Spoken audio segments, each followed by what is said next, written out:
Next on Webster News tonight, a billboard in Sturbridge is getting a lot of attention, but not all of it good. The business owner explains why he put it up.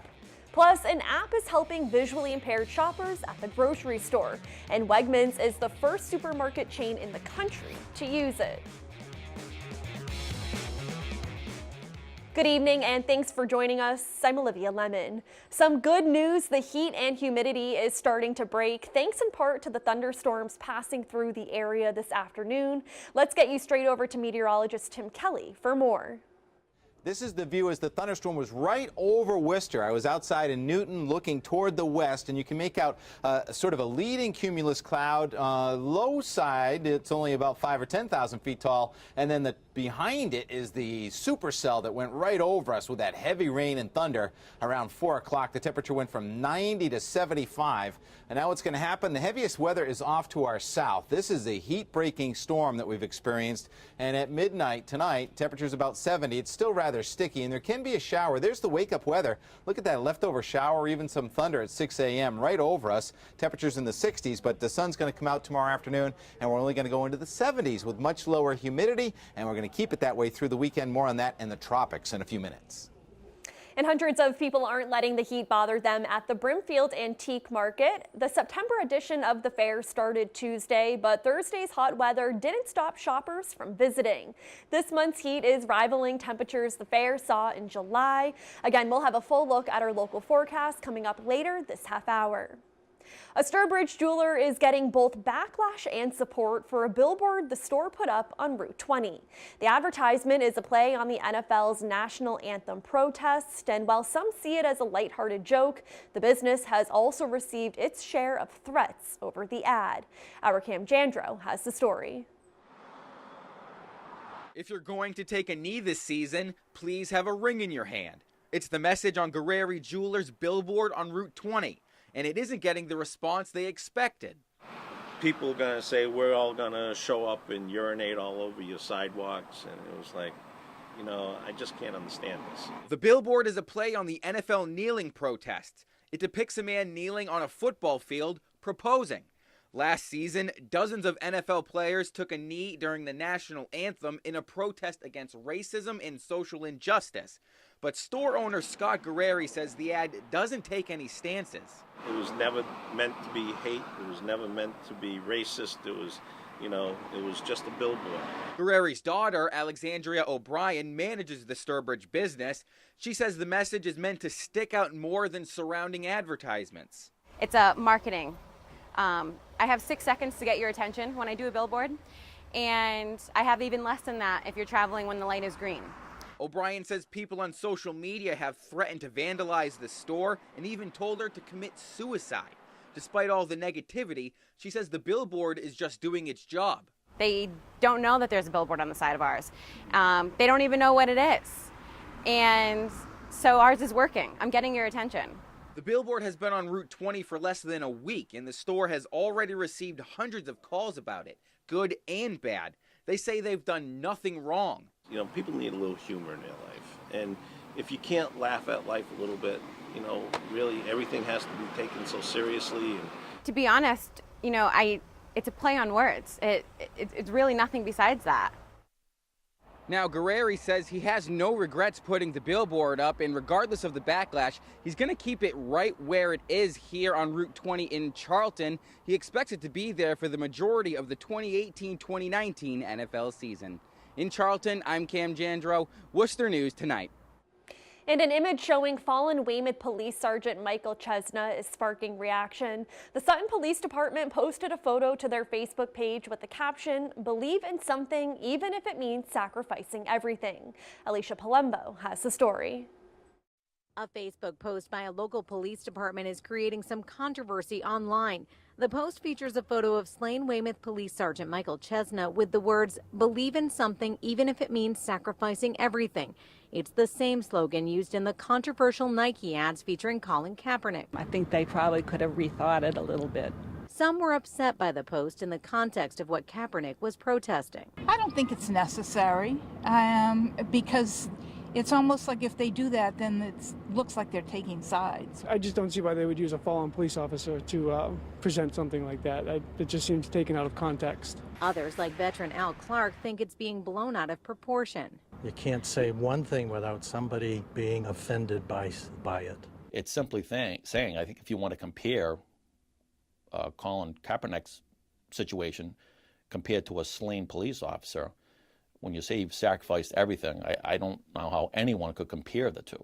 Sutton Police Lieutenant David Perry said the photo the department posted was part of an online campaign by Illinois-based law enforcement publication Caliber Press.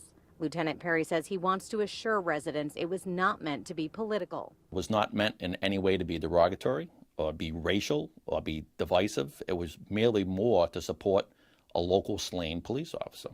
And we reached out to the Weymouth Police Department to get their impression of this post, and they did not return our calls seeking comment. Reporting from Central Mass, Alicia Palumbo, Worcester News Tonight.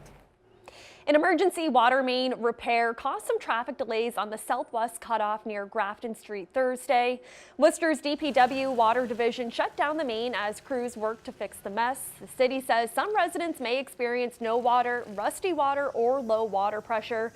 The main was reactivated around 2:30 this afternoon. DPW says the water remains safe to use, but you may want to check for rust before using your hot water taps or doing laundry. The Quaboag Regional Middle High School remains closed Thursday, days after mold was discovered inside the building. The district superintendent is already making changes to the school's calendar and says he is hopeful at least part of the building will be open for classes next Tuesday. He hopes test results will show the dangerous levels of mold are gone. Staff has been working around the clock to clean the school. Students were originally scheduled to start earlier this week. An app to help the visually impaired is making its way to its first grocery store in the United States. Aira gives users the chance to shop independently or with help from a guide if needed. And now a grocery store in central Massachusetts is offering the service. Our Rosalind Flaherty joins us now to explain. Rosalind? Olivia, going through a grocery store on a busy day can be difficult, especially if you're visually impaired. And now there's an app helping the visually impaired overcome that challenge. It can be difficult for sassy Outwater Wright to find her way around a busy grocery store. We're in the right area. She lost her eyesight to cancer as a child. I'm going to do some shopping for dinner, and I am at Wegmans. I think you can pull up the map. Sassy started using an app called Aira a little more than a year ago.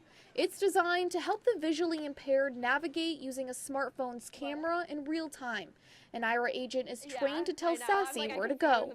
Wegmans has partnered with the company to offer the service for free. We have store maps from every Wegmans store downloaded, ready to pull up. So as we're looking at the live streaming view of the camera on your phone, and we can see what aisle you're currently in, so we know the whole store layout. We followed Sassy around the Northborough Wegmans as she did her shopping with her guide dog. Go straight ahead.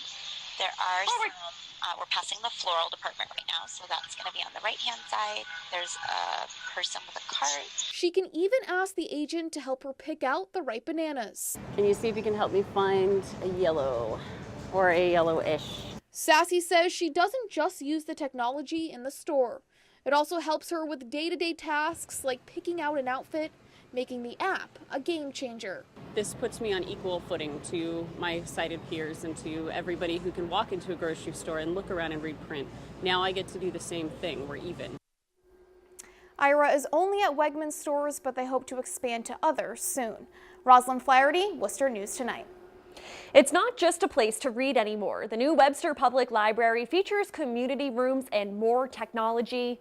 The library officially opened for business earlier this week. The old library was almost 100 years old and located in the same spot as the new building. The library director says complete demolition and construction took about 2 years.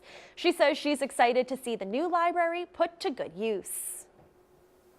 It's more of a gathering center than just a place to check a book out.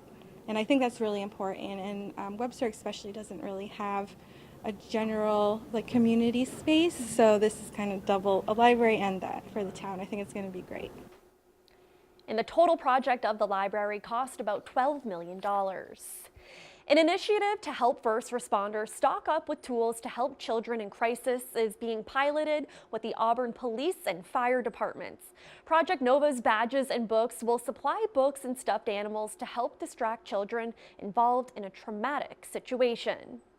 18 bags are donated to the Auburn Fire and Police Departments Thursday. Inside are books and stuffed animals. The books were specifically chosen to meet the child's needs there about anxiety, worry. Project Nova is launching their new program, Badges and Books. President Michelle Spano says the goal is to provide a distraction to children who are involved in a traumatic situation. Research shows that children who are witness to or involved in a traumatic crisis situation, their brain can actually physically be rewired, which puts them at a higher risk of anxiety, depression, behavioral issues as they grow older. Spano says giving a child a book or stuffed animal can help them escape the trauma, even if just for a moment. I've experienced it numerous times where a child's been involved in a traumatic incident and they don't respond. You can see that they look very nervous. You can see that they're unsure of their surroundings, unsure of exactly what's going on. First responders say it's important for them to take a second to interact with kids who may be involved in a scary situation,